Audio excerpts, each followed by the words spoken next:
سڵاو خۆشحاڵم ئەمڕۆ لە بەرنامەی سێبەری خەڵک لە کەناڵی کوردستان 24 بەشدارم. من مرد علی ڕەسوول خاڵە کاندیدی ژمارە 59 لەسەر لیستی 1990 پارتی دیموکراتی کوردستان. من لەدایکبووی ساڵی 1970 لە گوندی قەمتەران لە ناوچەی بیتوێن سەر بە ئیداری ڕاپەڕین لەدایک بووم. خوێندنی زانکۆیم لە زانکۆی ئەمریکی لە سلێمانی لە بواری خوێندنی نێودەوڵەتی و ئابووری تەواو کردووە. خوێندنی ماجستێرم لە زانکۆی کوردستان لە بواری خوێندنی نێودەوڵەتی تەواو کردووە و ئێستا قوتابی قۆناغی دووەمی دکتۆرام هەر لە بواری خوێندنی نێودەوڵەتیدا. دەستەی دامەزرێنەری سنتەری توێژینەوەی کوردستانم لە زانکۆی کوردستان کە بۆ لێکۆڵنەوەی استراتیژی دامەزراوە و سەرۆکی ڕێکخراوی هەنگاوی یەکەم بۆ پەرەپێدانی تواناکان کە خۆی لە دابینکردنی هەلی کار بۆ گەنجان و تازە دەرچوانی زانکۆ و پەیمانگاکان دەبینێتەوە. ئەمڕۆ لێرە ئامادەم بۆی بەڕاشکاوانە لەگەڵ کۆمەڵێک گەنج لەسەر کۆمەڵێک پرس و بابەتی تایبەت بە ڕەوشی ئێستا و داهاتوی کوردستان بدوێن.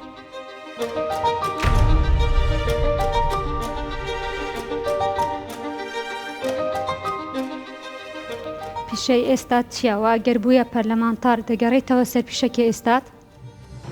من لە ئێستادا پیشەیەکی دیاریکراوە خۆم هەیە کە لە کەرتی تایبەتدا کار دەکەم و بە دڵنیاییەوە چونم بۆ پەرلەمان بۆ خزمەتی خەڵکە دوای تەواوبوونی ئەرچی پەرلەمانتاریشم دەگەڕێمەوە سەر پیشەی ئێستام و بەردەوام دەبم.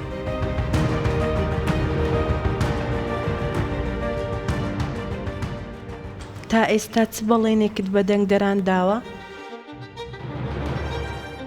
وەکو خۆم هەر بەڵێنێک کە ئێمە بیدەین لە چوارچێوەی کارنامەی حیزبەکەمانە و بە حکمی ئەوەی کە ئێمە سەر بە پارتێکین کە پارتی دیموکراتی کوردستانە و جەنابی سەرۆک بارزانی سەرۆکایەتی ئەو پارتە دەکات، ڕێنمایی و ئامۆژگاری کردوین کە هەر بەڵێنێک کە بە خەڵکی دەدەین دەبێت توانێت جێبەجێکردنمان هەبێ، نابێ بەڵێنی گەورە بە خەڵک بدەین. لەو چوارچێوەیەشدا من دەتوانم پندێکی ئینگلیزی بۆ تۆ باس بکەم. ئینگلیز دەڵێ Politicians promise to build a bridge while there is no river. واتە سیاسیەکان زۆر جار بەڵێن دەدەن بە بنیادنانی پرد لە شوێنێک کە ڕووباریشی لێ نییە. ئەگەر تەفسیری ئەو بەڵێنە بکەین ئەو جۆرە پەندە دەکرێت بە دوو جۆر تەفسیر بکرێت، یەکیان بۆ سیاسیە کە ناڕازگۆیە، دووشیان بۆ سیاسیە کە ڕازگۆیە لە بەڵێنەکەی. ئەوەی کە ناڕازگۆیە ئێمە دەتوانین بگەڕێنەوە بۆ بانگەشەی ئینتیخاباتی کابینەی ڕابردوو یان خولی پێنجەمی پەرلەمانی کوردستان کە ئەو کاتە یەکێتی نیشتیمانی کوردستان بە سەرکردایەتی قوبات تاڵەبانی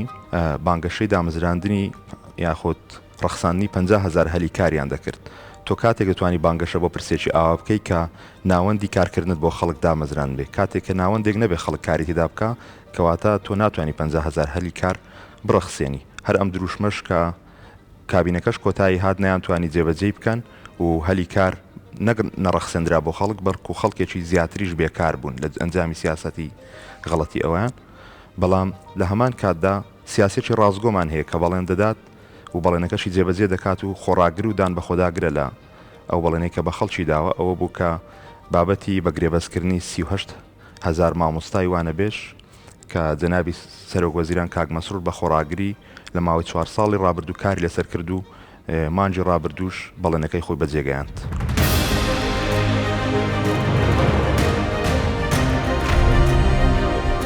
گەنجانی سلێمانی بێکارن، چی بۆ گەنجان دەکەی؟ بەداخەوە ئەوەی کە جەنابەت باسی دەکەی واقعەکە لە سلێمانی لە ئێستادا بوونی هەیە. گەنجانی سلێمانی لە ئەنجامی ئەو سیاسەتە ناجێگیرە یاخود ئەو هێزە سیاسی خۆسەپێنەی کە لەوێ ڕێگر بووە لە درێژبوونەوەی پرۆژەکانی حکوومەتی هەرێمی کوردستان بە ئەو ناوچەیە، خەڵکێکی زۆر لەو ناوچەیە بێکار بووە و ملی داوەتە ئەوەی کە بەرەو هەندەران کۆچ بکات. ئێمە لە بەرنامەماندا لە چوارچێوەی کاری پەرلەمانتاریمان لە خولی شەشەم و کابینەی دەیەمی حکوومەتی هەرێمی کوردستان وەکو پارتی دیموکراتی کوردستان ئەو بەرنامە و کارنامەیە کە لە کابینەی ڕابردوو جێبەجێمان کردو بناغەمان بۆ داناوە زیاتر پەرە بە باڵای بدەین و درێژ بێتەوە بۆ ناوچەی سلێمانی و ڕنگدانەوەی هەبێ بەسەر ژیانی خەڵکدا. بە دڵنیاییەوە فراهەمکردنی هەلی کار یەکێک دەبێت لە پلانە گرنگەکانمان کە جێبەجێ دەکەین ئەوەشیان بە دیراسە و پلانی استراتیژی بۆ ئەوەی هەر هەنگاوێک کە دەینێن شوێنی خۆی بگرێت و هەر بەڵێنێک کە دەیدەین جێبەجێ بکرێت بە دڵنیاییەوە دەسەڵاتی پارتی دموکراتی کوردستان لە کابینەی داهاتوی حکوومەتی هەرێمی کوردستان ڕەنگدانەوەشی دەبێت بەسەر ژیانی ئەو گەنجانە و چی دیکە گەنج ناچار نابێت کۆچ بکات بۆ دەرەوە.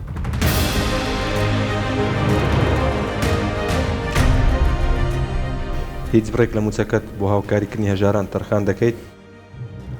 بابەتی دابینکردنی موچە بۆ هەژاران بۆ من شتێکی تازە نیە یارمەتیدانی خەڵک. ئێمە هەم خۆم و هەم بنەماڵەکەم بەشێک لە فەرهەنگی ژیانمان ئەوەیە کە بەدەم هاریکاریکردنی خەڵکەوە بین. وا دیارە خوای گەورە لە ژیانی ئێمەدا بڕێکی باش سەروەتی پێداوین کە کەم تەرخەم نەبین لەو بوارەدا و بە دڵنیاییشەوە نەک بڕێک لە موچەکەم بە زیادەوە هاوکاری خەڵکی هەژار دەبین لە ئەرکی پەرلەمانتاریشماندا.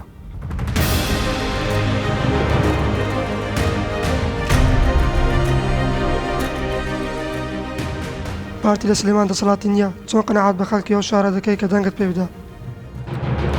بە دڵنیاییەوە وەکو نفوزی سیاسی لە کابینەی ڕابردوو یاخود لە هەڵبژاردننی ڕابردوو پارتی دموکراتی کوردستان بە جۆرەی ئەو کورسیانەی کە لە سلێمانی بەدەستی هێناوە دەتوانین بڵێن دەسەڵاتی سیاسی نیە لەوێ، بەڵام بۆ ئێمە لە ئێستادا کە بانگەشە دەکەین لە چوارچێوەی دروشم و کارنامەی حزبەکەمان لەوانەیە ئاسانتر بێ مخاتەبەی خەڵک بکەین، چکە تۆ کاتێک کە دەڕۆی مخاتەبەی کەسێک دەکەی یاخود وەکو حزب دەڕۆی بانگەشە دەکەی پێویستە کۆمەڵێک شت هەبێ کە تۆ لە ڕابردوودا ئەنجامت داوە بۆ ئەوی بە خەڵک بڵێ ئەمە ئەعمال مماثلەی منە بۆ ئەوەی کە ئەو بەڵێنەی کە پێتان دەم و ئەو داهاتوی پێشکەشتان دەکەم وەکو خۆی جێبەجێ دەبێت و ڕنگدانەوەی دەبێت بەسەر ژیانتاندا، لەوانەیە بۆ هێزەکانی دیکە لە غیابی کۆمەڵێک کار کە لە ڕابردوودا نەیان کردووە یاخود کۆمەڵێک پرس کە دەستیان بۆ بردووە و لە بەرژەوەندی شخصی خۆیان و حزبەکەیان ڕەنجی داوەتەوە و بەکاریان هێناوە قورس بێت ئەوان بانگەشە بکەن، بەڵام بۆ منی پارتی و کاندیدی پارتی ئاسانترە مخاتەبەی خەڵک بکەم و قەناعەتیشیان پێ بێنم بۆ ئەوەی دەنگ بە حیزبەکەم بدەن.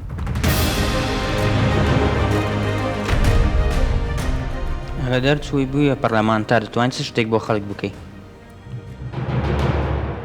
وەکو پەرلەمانتار ئێمە کاتێک کە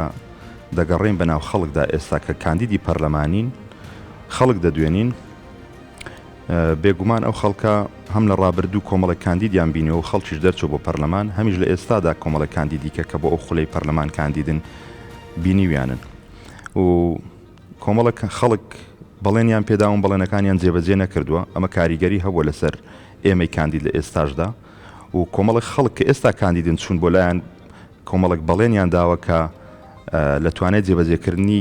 پەرلەمانتاردانە بۆ نمونە دامەزرانی خەڵک کاری پەرلەمانتار نییە، کاری پەرلەمانتار بە دوواداچوون و یاسادانانە. وەکو خۆم دەتوانم لە چوارچێوەی کارنامەی حزبەکەم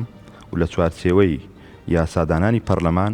کۆمەڵێک شت بۆ خەڵک بکەم، بەڵام نەک وەکو شەخص وەکو تاکێک لە پەرلەمان لەوانێت تۆ نەتوانی زۆر شت جێبەجێ بکەی، بەڵکو هەوڵی فراهەمکردنی کۆدەنگیەک دەکەم لە فراکسیۆنەکەی خۆم لەگەڵ هێز و لایەنەکانی دیکەش لە پەرلەمان بۆ ئەوەی کە ئەو شتانەی ڕنگدانەوەی ئیجابی بەسەر خەڵکدا بەسەر ژیانی خەڵکدا دەبێت جێبەجێ بکەین و فراهەمی بکەین.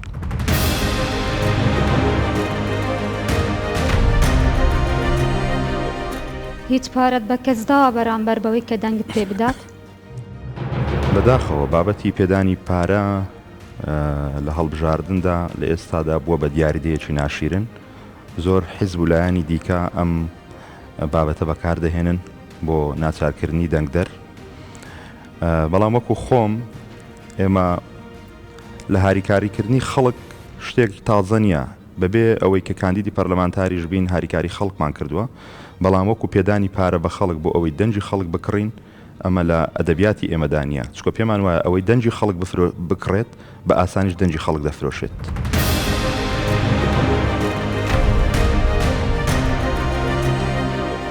باسی بەرنامە حزبیەکەت ناکەم، تۆ وەک خۆت یەکەم ئیشت لە پەرلەمان چی دەبێت؟ وەکو یەکەم ئەرچی پەرلەمانی ئەوە دیارە کە ئێمە لە یەکەم دانیشتنی پەرلەماندا دەنگ بە کابینەی دەیەمی حکوومەتی هەرێمی کوردستان دەین کە جەنابی کاک مەسعود بارزانی سەرۆکایەتی دەکات و دواتریش لە چوارچێوەی لیژنەکانی پەرلەمان کە پەرلەمانی کوردستان لە 19 لیژنە پێک دێت هەوڵ دەین لە ناو چەند لیژنەیەک کار بکەین کە وەکو پەرلەمانتار بۆم هەیە لە 1 تا 2 لیژنە ئەندام بم و بە گوێرەی ئەو ئەزمونەی کە هەمانە هەم لە ئەزمموی ژیان و باگراوندە ئەکادیمیەکەشمان دەبین بە ئەندام لە 1-2 لیژنە و بە گوێرەی ئەو گەڕانەی کە لە ماوەی کاندید بوونمان ناو خەڵکدا گەڕاوین کەم و کوڕیەکانی خەڵک چییە هەوڵ دەین لەو لیژنە تایبەتانەدا کاریان لەسەر بکەین و بەشێک لە کەم و کوڕیەکانی خەڵک چارەسەر بکەین.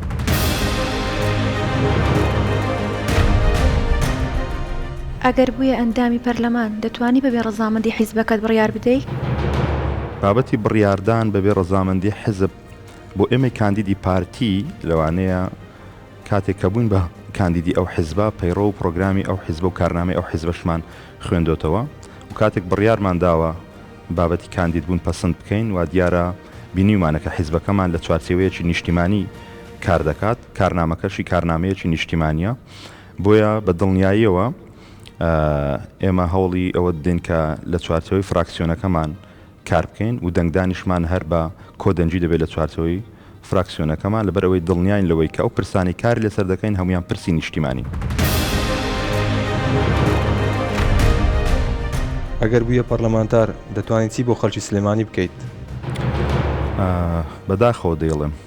و ماوەی کە من وەکو کاندید گەڕاوم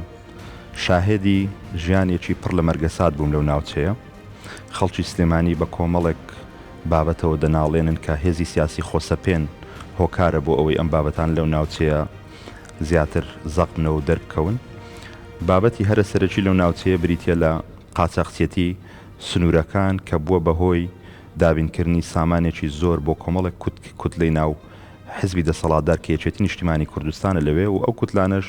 تاکە شت کە کۆدەنجیان لەسەر هەیە و کۆیان دەکاتەوە بریتە لە قۆڕەخکردنی قوتی خەڵک و دزینی سامانی گشتی و نەگەڕانەوەی ئەو داهاتی لە سنوورەکان دەستیان دەکەوێت و زیاتر خەریکی قاچاقچێتین لەو ناوچەیەدا بۆیە ئیشی یەکەممان کاری لە پێشینەمان ئەوە دەبێت کە قاچاقچێتی سنوورەکان بنبڕ بکەین. دەڵێن یەکەتی زۆر غەدر لە پارتیەکانی سلێمانی دەکات هۆکارەکەی چییە؟ یەکێتی نیشتیمانی کوردستان تەنها غەدر لە خەڵکی پارتی ناکات بەڵکو غەدر لە خەڵکی هەموو ناوچەکە دەکات بە خەڵکەکەی خۆشیەوە لەبەر ئەوەی ئەو واقعی لەو ناوچەیە دەگوزارێت هەر لە کەرتی تەندروستیەوە بگرەکە نەخۆشخانەیەکی گونجاو نییە بۆ ئەوەی خەڵک تێدا چارەسەر بکرێ ڕێگاوبانێکی شایستە نیە کە خەڵک پێیدا بڕوات سیستەمێکی ئاودێری و دابینکردنی ئاوی پاک لەو ناوچەیە بوونی نییە هەموو ئەوانە کۆمەڵک پرسن کە خەڵکی دەڤەری سلێمانی هەمووی بەیەکەوە پێوەی دەناڵێنێت لە ناویشاندا خەڵکی پارتی دموکراتی کوردستان بە حکمی ئەوەی کە پارتین ئەوان دووجار مزەحی دەستی یەکێتین یەکێکیان لە چوارچێوە گشتیەکەدا وەکو ئەو پرسانەی کەم و کوڕیانەی کە هەیە دووەمیشیان لەو دژایەتی کە دەکرێن هەر لە دامەزراندن یاخود لە بوارەکانی دیکەی ژیان کە من دەتوانم پێت بڵم تەنانەت لە بواری کشت و کاڵیشدا کاتێک کە وەرزی دروێنەی گەنم بووە بۆ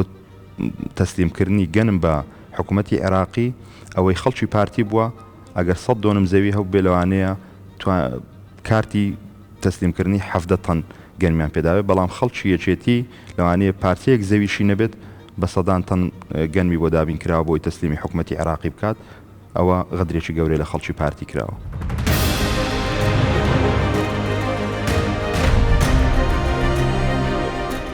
کێشەیەک هەست دەکەی هاوڵاتی هەی بێت و کێشەی تۆش بێت؟ کێشەی هاوڵاتیان بەشێک لە کێشەکان لەوانەیە کێشەی شەخصی بن بەشێکیان لەوانەیە تایبەت بن بە چینێکی دیاریکراوی کۆمەلگا بەشێکی کێشەکانیش لەوانەیە کێشەی هەمومان بێت. کێشە گشتیەکە کە ئێمە وەکو زۆرینەی هاوڵاتیانی هەرێمی کوردستان بەدەستیەوە دەناڵێنین بریتە لە ناڕوونی لە هاتنی موچەی فەرمانبەران کە حکوومەتی عێراق لە ساڵی 2014 دەستی بۆ ئەو پرسە بردو بە شێوەیەکی ناسی یاسایی و بە پێشێلکردنی دەستور ئەو پرسەی جوڵاندو لە دژی خەڵک ئێمە وەکو پارتی دیموکراتی کوردستان لە چوارچێوەی کابینەی نوێمی حکوومەتی هەرێمی کوردستان بێ مجاملەکردن توانیمانە ئیش لەسەر ئەو پرسە بکەین تا حدێکیش جەنابی سەرۆک وەزیران کاک مەسرور بارزانی توانیوێتی زامنی موچەی فەرمانبەران بکات بەڵام تا ئێستاش حکوومەتی عێراق وەک پێویست پابەند نیە بۆیە لە چوارچێوەی کاری پەرلەمانتاریدا لە کابینەی داهاتوی حکوومەتی هەرێمیش و خولی شەشەمی پەرلەمانیش هەوڵ دەین ئەم کێشەیە بە یەکجاری بنبڕ بکرێت.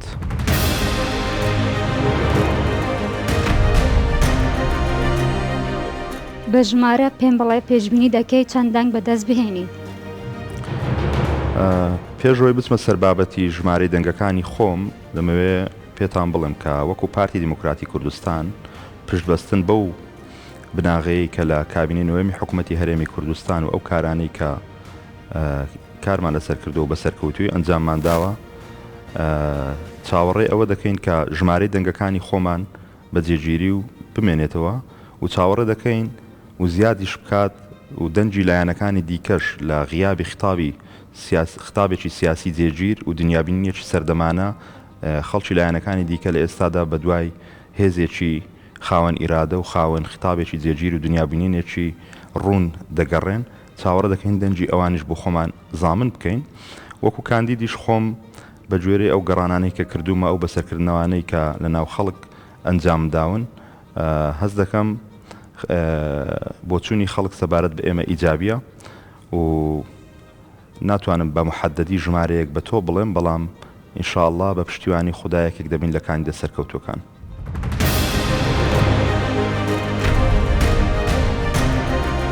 دەڵێن پارتیەکانی سلێمانی دووجار پارتین بۆ وا دەڵێن؟ ئەم جۆرە قسەیە زۆر جار جەنابی سەرۆک بارزانیش دەیکات لە دڵسۆزی بۆ خەڵکی سلێمانی چکە ئێمە شایەتی ئەوەین کە خەڵکی سلێمانی هەم لە چوارچێوە گشتێکەدا وەکو ئاماژەم پێکرد غەدرێکی زۆریان لێ دەکرێت هاوشێوەی هەموو خەڵکی سلێمانی و وەکو خەڵکی پارتیش جارێکی دیکە دەچەوسێنرێنەوە بێبەش دەکرێن لە کۆمەڵێک پرس کە شایستەی ئەوەن کە ئەوانی شتێدا هاوبەش بن وەکو خەڵکانی دیکە لە هەم پرسی دامەزراندن هەم پرسی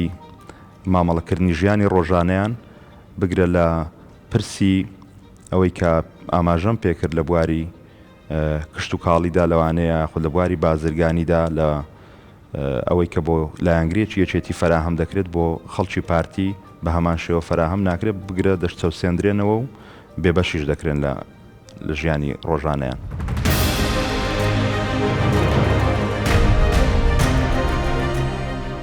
ڕەنگە بە بۆنەی کاندیدبوونت ئێستا بچیتە سەرجادە و قسە لەگەڵ خەڵک بکەیت ئەگەر بوویتە پەرلەمانتار کەی جارێکتر دێیتە سەرجادە و بە خەڵک بڵێ کێشەتان چییە؟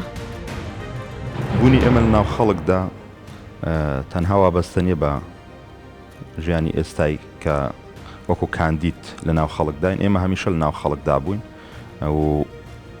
لە سەردەمێکدا کە لە ناو خەڵکدا بووین بگرا بواری بوونی بابەتی کاندید بوون هەر لە ئارادا نەبووە بۆیە بە دڵنیاییەوە ئێستا و داهاتووی من جیاوازی نابێت بگرە وەکو پەرلەمانتار لەوانەیە زیاتر بگەڕێمەوە ناو خەڵک لە ئێستادا کە بانگەشە دەکەم دەست پەنجە دەخەمە سەر کەم و کوڕیەکان لە داهاتوشدا وەکو پەرلەمانتار بە سیفەتی پەرلەمانتاری دووبارە دەگەڕێمەوە ناو خەڵک بە هاوبەشی لەگەڵ خەڵک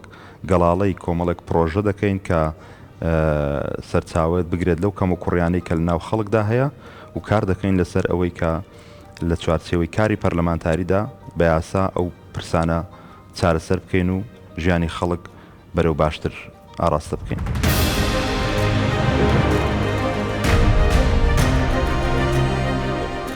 چی بەوانە دەڵێی کە دەنگت پێ دەدەن؟ پێشەچی سوپاسی ئەو خەڵکە دەکەم کە دەنگ بە لیستی ١٩٠ پارتی دیموکراتی کوردستان دەن چکە بۆ ئێمە گرنگە لیستی ١٩٠ پارتی دیموکراتی کوردستان سەرکەوتوو بێ و زۆرینەی دەنگەکانی کوردستان بەدەست بهێنێ لەبەر ئەوەی ئەم لیستە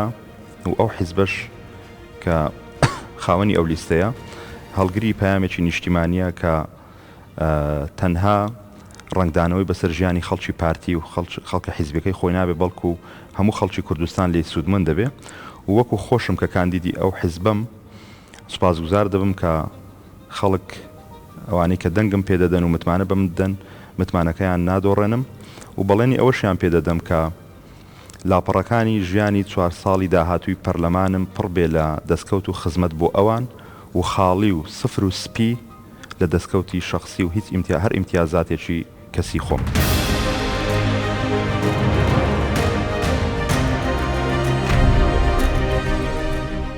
بیر لەوە کردوتەوە ڕۆژێک دەستەکاری پەرلەمانتاری بکێشیەوە ئەگەر وەڵامەکەت بەڵێ لە چ حاڵەتێک دەستەکار دەکێشیەوە؟ بۆ من پەرلەمان وەکو دام و دەستگایەکی یاسادانان و چاودێری ڕۆڵێکی کاریگەر دەبینێت لەسەر دابینکردن و زامنکردنی حکومڕانێکی تەندروست بۆ خەڵک و پێم وایە ئەگەر هەستم بەوە کرد پەرلەمانی کوردستان لە چوارچێوەیەکی کارنامەیەکی نیشتیمانیدا کار ناکات و بە جۆرێک ئاراستە دەکرێت کە ڕنگدانەوەی نەبێ بەسەر ژیانی خەڵکدا باشترکردنی ژیانی خەڵک و زامنکردنی حکومڕانیەکی تەندروست و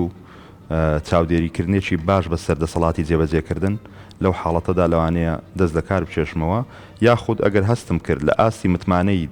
دەنگدەرەکانم دانیم و کاری پەرلەمانتاری من وەک پێویست نییە بەرامبەر بە متمانەی خەڵک لەو حاڵەتەشیان بە هەمان شێوە ئامادەی دەست دەکار کێشانەوە.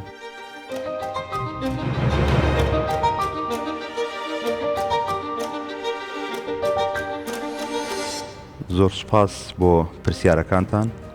هیوادارم بەڕاشکاوانە توانی بێتم وەڵامی پرسیارەکانتان بدەمەوە. من مەرد عەلی ڕەسوول خاڵە کاندیدی ژمارە 59 لەسەر لیستی 190 پارتی دموکراتی کوردستان بە شانازیەوە کاندیدی سەرۆکێک و حزبێکم کە هەڵگری ئاڵای خزمەت و گەشانەوە و ئاودانکردنەوەیە و لە تەنها بە زمانی پرۆژە و چاکسازی دەدوێت و لەسەر ئەو بنەما و بناغەیەی کە لە ڕابردوودا دامان ناوە دەتوانم بەڵێنی ئەوە بدەم بە پشتیوانی خوددا لە چەند ڕۆژی داهاتوودا ئێمە لە لوتکە هەنگاو دەنێن ئەوانی دیکە لە دامێن خەریکی شەڕە دەنوک دەبن و بەڵێن دەدەم کە هێز و ئەزمون لە دەنگەکانتان وەربگرم و ببم بە قەڵغانێکی بەهێز بۆ دەنگەکانتان دووبارە ئەو بەڵێنە دووبارە دەکەمەوە و دووپاتی دەکەمەوە کە خودای گەورە و ئێوە دەکەم بە شاهێت کە لاپەڕەکانی 4 ساڵی ژیانی پەرلەمانتاریم پڕ بێ لە دەستکەوت و خزمەت بۆ ئێوە و خاڵی و سپی بێت لە هەر دەستکەوت و ئیمتیازاتێکی شخصی بۆ خۆم. زۆر سوپاس.